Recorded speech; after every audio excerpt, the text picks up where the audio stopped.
ಸತ್ಯವೇದದಲ್ಲಿ ಒಂದು ವಾಕ್ಯವನ್ನು ಮೊದಲಾಗಿ ಓದೋಣ.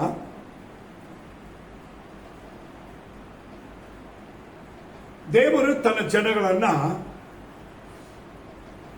ಆಶೀರ್ವದಿಸುವುದು ಎಂಬುದು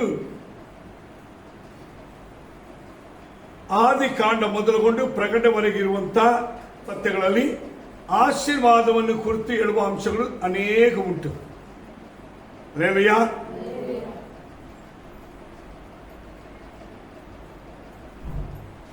ದೇವರು ತನ್ನ ಜನಗಳನ್ನ ಯಾವ ರೀತಿಯಲ್ಲಿ ಆಶೀರ್ವದಿಸ್ತಾನೆ, ಆ ಆಶೀರ್ವಾದವು ಹೇಗೆ ಇರುತ್ತೆ ಎಂಬುದನ್ನ ಈ ದಿನದಲ್ಲಿ ನಾವು ದೇವರ ಆತ್ಮನ ಬಲದಲ್ಲಿಯೂ ದೇವರ ಕೃಪೆಯ ಒಳಪಟ್ಟವರಾಗಿ ನಾವು ಆತನ ವಾಕ್ಯಗಳನ್ನು ಗ್ರಹಿಸೋಣ, ಅಥವಾ ನಾವು ಈ ಸತ್ಯವೇದದಲ್ಲಿ ನೋಡಿ ಅರ್ಥ ಮಾಡಿಕೊಳ್ಳೋಣ. ಮೊದಲಾಗಿ ಅದಕ್ಕೆ ಒಂದು ವಾಕ್ಯಗಳು ಓದ್ಬಿಡಿ. ಫಿಲಿಪಿಯರಿಗೆ ಬರೆದ ಪತ್ರಿಕೆ 4ನೇ ಅಧ್ಯಾಯ 19ನೇ ವಾಕ್ಯ.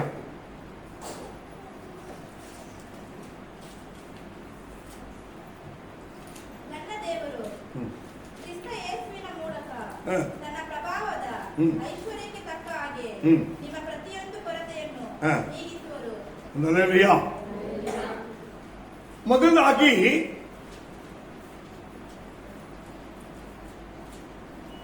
ನಾವು ಹೊಸ ಒಡಂಬಡಿಕೆಯಿಂದ ಕಾಲದಲ್ಲಿ ಇರುವುದರಿಂದ ಯೇಸುವಿನ ಮೂಲಕವಾಗಿ ರಕ್ಷಣೆ ಎಂಬ ಅನುಭವಕ್ಕೆ ಬಂದು ದೇವರ ಮಕ್ಕಳಾಗಿ ಇರುವುದರಿಂದ ಈ ದಿನಗಳಲ್ಲಿ ದೇವರ ಆಶೀರ್ವಾದವನ್ನು ಕುರಿತು ನೋಡಿ, ಈ ಆಶೀರ್ವಾದಗಳನ್ನು ಕುರಿತಿರುವ ಆಳವಾಗಿರುವ ಸತ್ಯಗಳನ್ನ ನಾವು ಗ್ರಹಿಸಬೇಕಂದ್ರೆ ಮೊದಲಾಗಿ ಈ ವಾಕ್ಯವೇನು ಹೇಳ್ತಂದ್ರೆ ಓದೋಣ. ಯಾರ ದೇವರು? ಆದರೆ ನನ್ನ ದೇವರು ಎಂಬುದಾಗಿರುವ ವಿಷಯದಲ್ಲ, ಅದು ಮೊದಲಾಗಿ ಶ್ರೇಷ್ಠವಾಗಿರುವ ವಿಷಯ. ನಮ್ಮನ್ನು ಆಶೀರ್ವದಿಸೋದಕ್ಕಿರುವಂತ ದೇವರು ಫಸ್ಟ್ ನನ್ನ ದೇವರಾಗಬೇಕು. ಅಲ್ಲೇಲೂಯಾ. ಯಾರ ದೇವರಾಗಬೇಕು? ಇದು ಗಂಡನು ಹೇಳ್ಬೇಕು ನನ್ನ ದೇವರಾಗಬೇಕಂತ, ಹೆಂಡತಿ ಹೇಳ್ಬೇಕು ನನ್ನ ದೇವರಾಗಬೇಕಂತ, ಮಕ್ಕಳು ಹೇಳ್ಬೇಕು ನನ್ನ ದೇವರು ಆಗ್ಬೇಕಂತ, ಮಗನು ಹೇಳ್ಬೇಕು ನನ್ನ ದೇವರು ಆಗ್ಬೇಕಂತ, ಸೊಸೆ ಹೇಳ್ಬೇಕು ನನ್ನ ದೇವರು ಎಂಬುದಾಗಿ, ಹಾಗೆ ಅಣ್ಣ ಹೇಳ್ಬೇಕು, ತಮ್ಮ ಹೇಳ್ಬೇಕು, ಎಲ್ಲರೂ ಹೇಳ್ಬೇಕು. ಇದು ಅವರವರನ್ನ ನನ್ನ ದೇವರು ಎಂಬುದಾಗಿ ದೇವರ ಮುಂದೆ ಸಮರ್ಪಿಸುವಾಗ ಆಶೀರ್ವಾದ ಎಂಬುದು ದೇವರಿಂದ ಬರುವುದಕ್ಕೆ ಫಸ್ಟ್ ಭಾಗ ತೆರೆಯುತ್ತೆ. ಅಲ್ಲೇಲೂಯಾ. ಯಾಕೆ ನನ್ನ ದೇವರು ಎಂಬುದಾಗಿರುವ ಪದ ಇದೆ ಎಂದು ಹೇಳಿದ್ರೆ ನಾನು ಅವುಗಳನ್ನು ನೋಡೋಣ. ಈ ವಾಕ್ಯದಲ್ಲಿ ಮೊದಲಾಗಿ ಓದ್ಬಿಡಿ. ನನ್ನ ದೇವರು ಯಾರ ಮೂಲಕವಾಗಿ? ಆದರೆ ಈ ಕಾಲದಲ್ಲಿರುವ ನಮಗೆ ದೇವರು ಕೊಡತಕ್ಕ ಸಕಲ ಆಶೀರ್ವಾದಗಳು ಯಾರ ಮೂಲವಾಗಿ ಬರಬೇಕು? ಕ್ರಿಸ್ತ ಯೇಸುವಿನ ಮೂಲವಾಗಿ. ಕ್ರಿಸ್ತನು ಎಂಬುದು, ಯೇಸು ಎಂಬುದು ಈ ಭೂಮಿಯಲ್ಲಿ ತಾನು ಸೃಷ್ಟಿ ಮಾಡಿದ ದೇವರು ತನ್ನ ಜನರು ತನ್ನ ವಾಕ್ಯವನ್ನು ಮೀರಿ ನಡೆದು ಪಾಪಿಗಳಾದ ಮೇಲೆ ಅವರ ತಿರುಗಿ ಅವರ ಪಾಪದಿಂದ ರಕ್ಷಿಸಿ ತಿರುಗಿ ಹಳೇ ಯಥಾಸ್ಥಿತಿಗೆ ತರುವುದಕ್ಕೆ ಕ್ರಿಸ್ತನಾಗಿರುವ ಯೇಸು ಎಂಬ ರಕ್ಷಕರು ನಮಗೆ ದೇವರಾಗಬೇಕು. ಅಲ್ಲೇಲೂಯಾ. ಓದಿ ಅದನ್ನ. ನನ್ನ ದೇವರು ಕ್ರಿಸ್ತ ಯೇಸುವಿನ ಮೂಲಕವಾಗಿ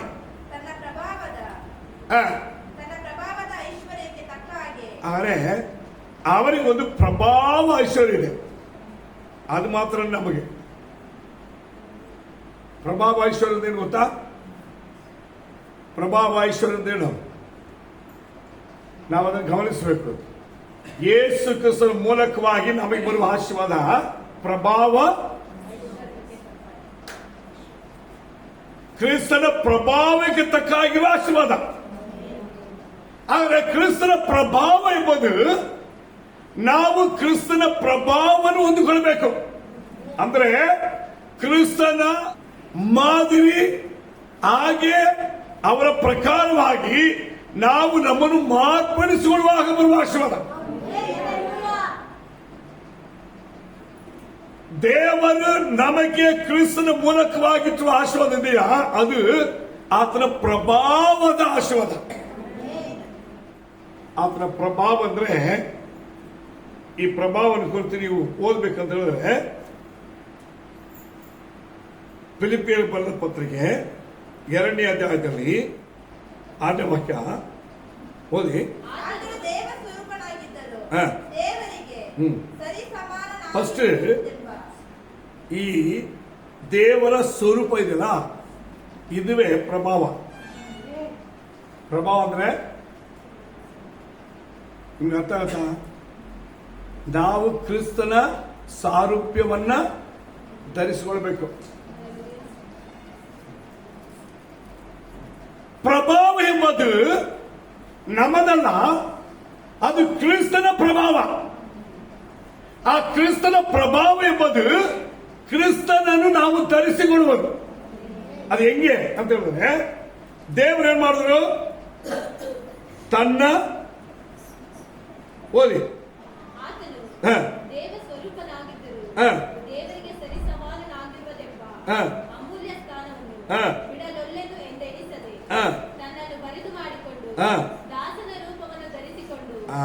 ಅಲ್ಲಿವರೆಗೆ ಬರಬೇಕು.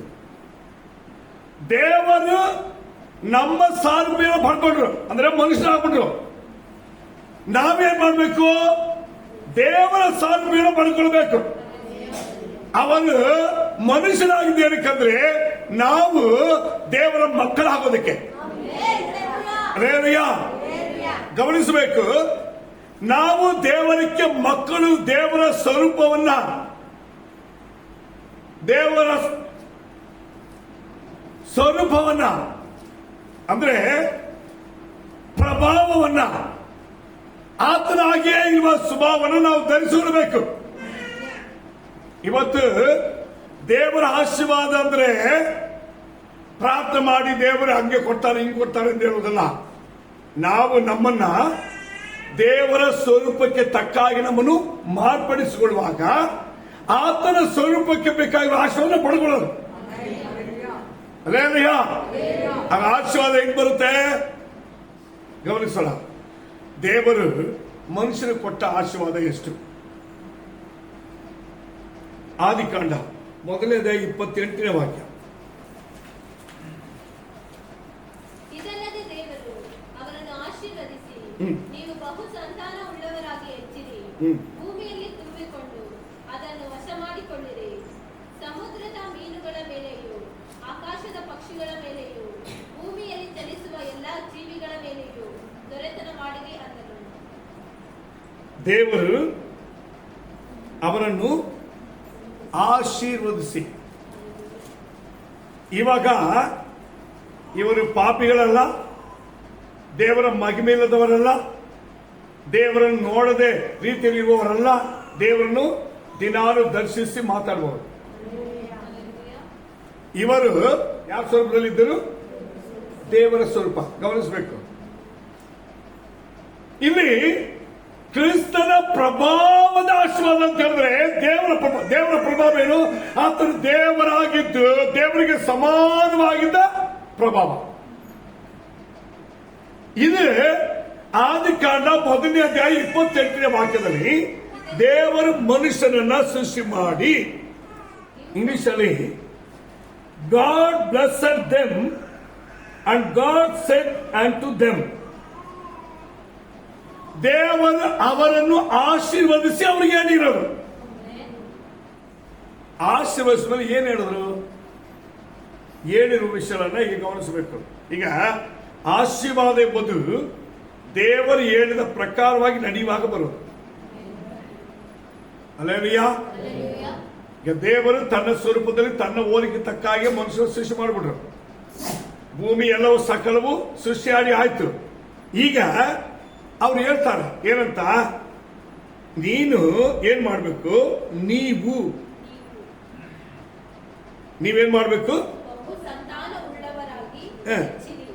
ಫಸ್ಟ್ ನಿಮ್ಮ ವಂಶ, ನಿಮ್ಮ ಜನರೇಷನ್ ವೃತ್ತಿ ಆಗಬೇಕು.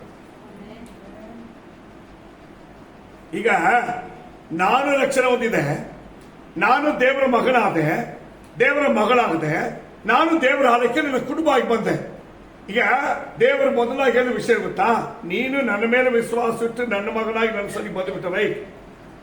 ಈಗ ಆಶೀರ್ವಾದ ಎಲ್ಲಿ ಸ್ಟಾರ್ಟ್ ಆಗುತ್ತೆ? ನೀನೇನ್ ಮಾಡಬೇಕು? ವೃತ್ತಿ ಆಗು ಫಸ್ಟ್. ಅದರ ಅರ್ಥ ನೀನು, ನಿನ್ನ ಕುಟುಂಬ, ನಿನ್ನ ಜೊತೆಗಿರುವವರು ಏನ್ ಮಾಡಬೇಕು? ದೇವರ ಒಂದಿಗೆ ಸೇರಿ ಬೆಳಿಬೇಕು. ಅದು ಅದರ ಅರ್ಥ. ಆದಿಯಲ್ಲಿ ದೇವರು ಮನುಷ್ಯ ಸೃಷ್ಟಿ ಮಾಡಿದಾಗ ದೇವರು ಅವರನ್ನು ಆಶೀರ್ವದಿಸಿ ಹೇಳಿದ ಮಾತುಗಳು ಏನಂದ್ರೆ, ಫಸ್ಟ್ ನೀವೇನ್ ಮಾಡ್ರಿ? ಬೆಳಿಬೇಕು. ನೀವು ಬೆಳೆದಂದ್ರೆ ಏನು? ನೀನು ವಿಶ್ವಾಸ, ಪ್ರಾರ್ಥನೆ, ಭಕ್ತಿ, ಆರಾಧನೆ, ದೇವರ ಸಭೆ ಕೊಡುವುದು, ವಾಕ್ಯವನ್ನು ಅನುಸರಿಸೋದು, ಫಸ್ಟ್ ನೀನು ಬೆಳಿಬೇಕಂತ. ಬೆಳೆದಾಗ ಬರುವುದೇ ಫಲ. ಬೆಳೆದ ಬರುವುದೇನಮ್ಮ? ಬರುತ್ತಾ?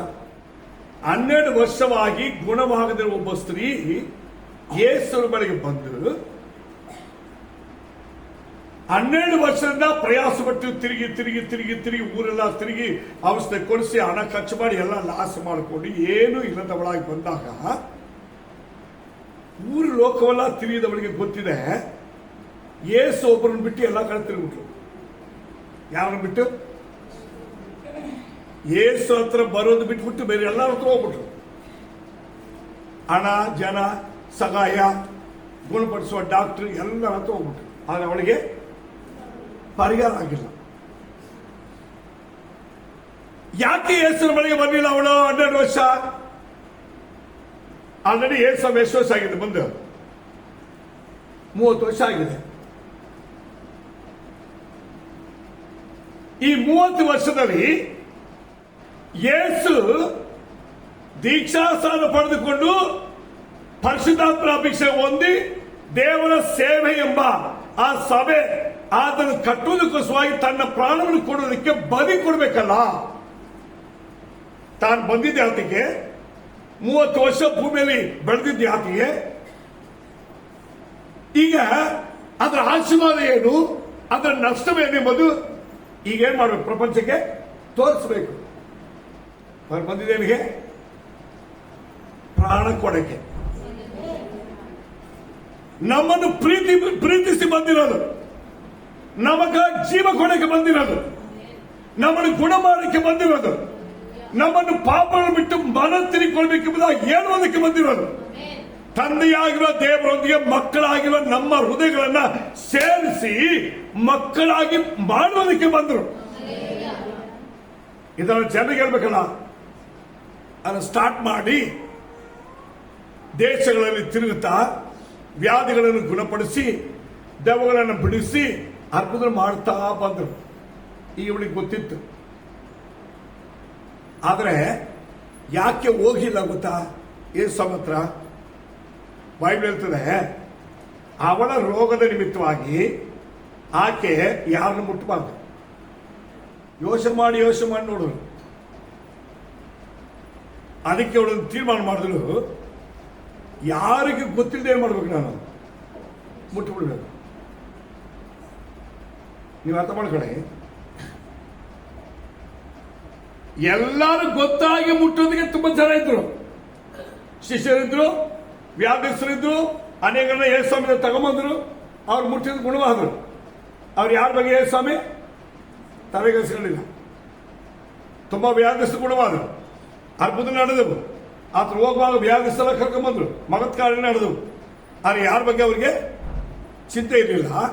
ಆದರೆ ಈಕೆ ಏನು ಮಾಡಿದ್ರು ಗೊತ್ತಾ? ಜನರ ಗುಂಪಿನ ನಿಮಿತ್ತವಾಗಿಯೂ ಶಿಷ್ಯರು ಅವರೆಲ್ಲರೂ ಸುತ್ತಿಕೊಂಡಿರುವ ಸಮಯದಲ್ಲಿಯೂ ಆ ಇಕ್ಕಟ್ಟಿನ ಒಳಗೆ ಇವನು ಯೇಸುವಿನ ಹತ್ತಿರಕ್ಕೆ ಹೋಗಿ ವಸ್ತ್ರವನ್ನು ಮುಟ್ಟಿದ್ರು. ಅಲ್ಲೇಲೂಯಾ. ಆಶೀರ್ವಾದ ಎಲ್ಲಿದೆ? ನಾವು ಯೇಸುವನ್ನು ಮುಟ್ಟುವವರೆಗೆ, ಮುಟ್ಟಿದಾಗಲೂ ಸ್ಟಾರ್ಟ್ ಆಗುತ್ತೆ. ಈಗ ನಾವು ಕಷ್ಟಗಳು ಶೋಧನೆ ಬಂದ್ರೆ ಯಾರನ್ನು ಮುಟ್ಟುತ್ತೀವಿ? ಮನುಷ್ಯರನ್ನು. ಒಂದು ನೆಂಟರು, ಇಲ್ಲ ಸ್ನೇಹಿತರು, ಇಲ್ಲ ಸಹಾಯ ಮಾಡಬಹುದು, ಇಲ್ಲ ನಮಗೆ ಸಮಾಧಾನ ಹೇಳ್ಬಹುದು, ಇವರ ಹತ್ರ ಮುಟ್ಟಿದ್ವಿ ನಾವು. ತುಂಬಾ ಜನರು ದೇವರ ಮಕ್ಕಳಾಗಿದ್ದು ಯಾಕಪ್ಪ ಅದ್ಭುತ ಕಾಣಲ್ಲ ಅಂದ್ರೆ ಇವರು ಫಸ್ಟ್ ಮುಟ್ಟೋದು ಯಾರನ್ನ? ಯೇಸುವನಲ್ಲ. ಯಾರು ಮುಟ್ಟುತ್ತಾರೆ? ಮನುಷ್ಯರು ಮುಟ್ತಾರೆ. ಅದಕ್ಕೆ ಬೈಬಲ್ ಹೇಳ್ತದೆ, ಮೊದಲು ನೀವು ಏನ್ ಮಾಡಬೇಕು? ನೀವು ಒಬ್ಬರು ಸೇರಿ ಯಾರನ್ನು ಮುಟ್ಟಬೇಕು? ನನ್ನನ್ನು ಮುಟ್ಟಬೇಕು. ಯಾಕೆ? ಗಮನಿಸೋಣ. 127ನೇ ಕೀರ್ತನೆ, ಸರಿ 3ನೇ ವಾಕ್ಯ ಓದಿ. ಪುತ್ರ ಸಂತಾನವು ಕರ್ತನಿಂದ ಬಂದ ಸ್ವಾಸ್ಥ್ಯವು, ಗರ್ಭಫಲವು ಆತನ ಬಹುಮಾನ. ಇವರು ಏನ್ ಮಾಡಬೇಕು? ವೃತ್ತಿ ಆಗ್ಬೇಕು. ಹೌದಾನೆ? ಆದಿಕಾಂಡ 1:28 ಏನಾಗಬೇಕು? ನೀವು ಬಹು ಸಂತಾನವುಳ್ಳವರಾಗಿ. ಅಂದ್ರೆ ದೇವರ ಕುಟುಂಬ ಎಂಬ ಸಭೆಯಲ್ಲಿ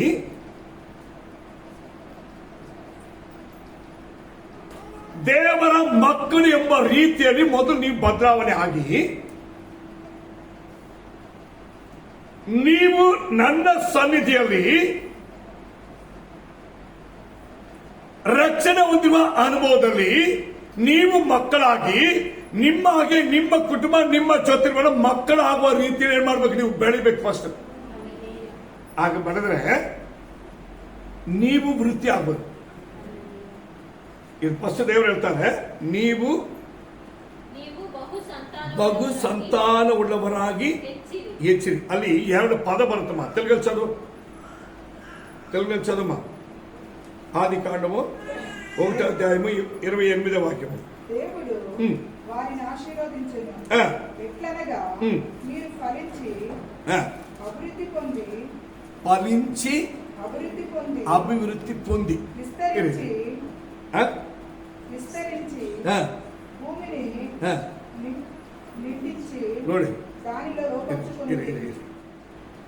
ನೀವು ಫಸ್ಟ್ ವೃತ್ತಿಯಾಗಿ ಫಲಿಂಚಿ, ನೀವು ಬೆಳೆದು ಫಲ ಕೊಡ್ರಿ.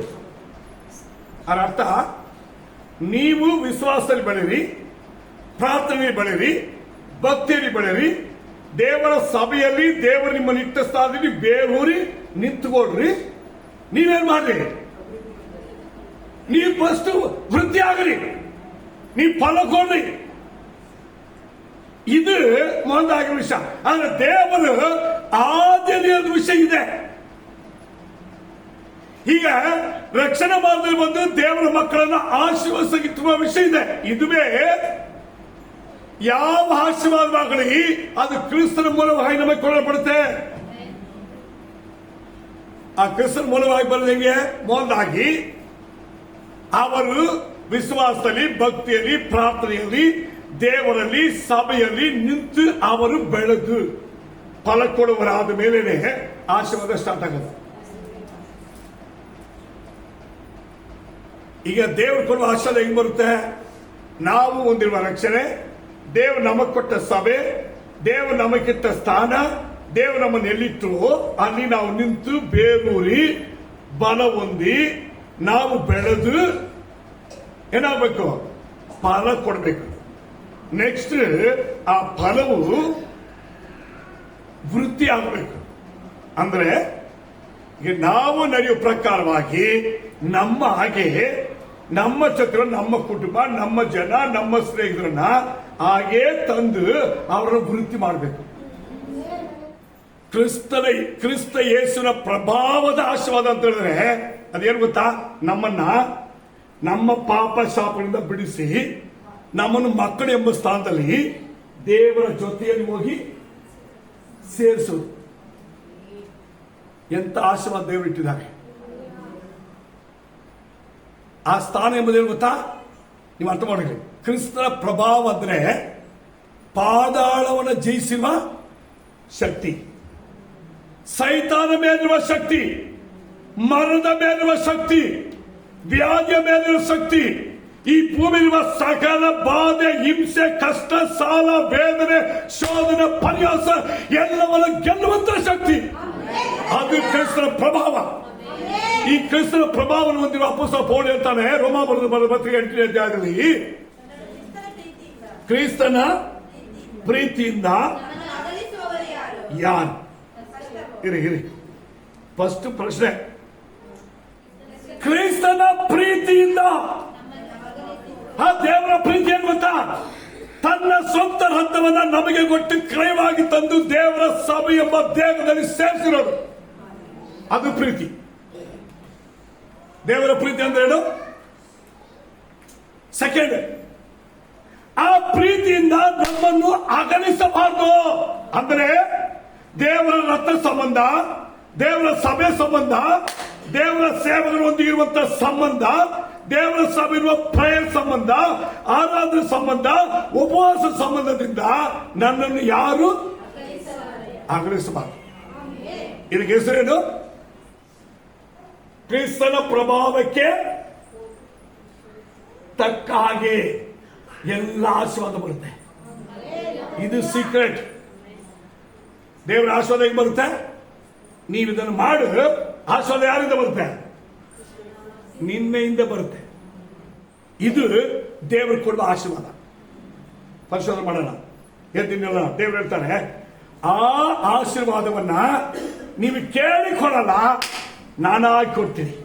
ತನ್ನ ಪ್ರಭಾವದ ಐಶ್ವರ್ಯಕ್ಕೆ ತಕ್ಕ ಹಾಗೆ ಸಕಲ ಕೊರತೆಗಳನ್ನು ನೀಗಿಸೋದಕ್ಕೆ ನಮ್ಮ ಯೇಸು ನಮ್ಮ ಮುಂದೆ ಇದ್ದಾರೆ. ಆತನ ರಕ್ತದ ಬಂದ ನಿಲ್ಲು, ಆತನ ಮೇಲೆ ವಿಶ್ವಾಸ ಬಂದ ನಿಲ್ಲು, ಆತನ ಸಭೆಯಲ್ಲಿ ಬೇರೂರಿ ನಿಲ್ಲು, ಆತನ ವಾಕ್ಯ ಉಪದೇಶ ನಿಲ್ಲು. ಕರ್ತನು ಹೇಳ್ತಾರೆ, ನಿನ್ನ ಕೊರತೆಗಳೆಲ್ಲವೂ ಕ್ರಿಸ್ತ ಯೇಸುವಿನ ಪ್ರಭಾವಕ್ಕೆ ತಕ್ಕ ಹಾಗೆ ಎಲ್ಲವೂ ಆಶ್ರಯಿಸಲ್ಪಡುತ್ತದೆ.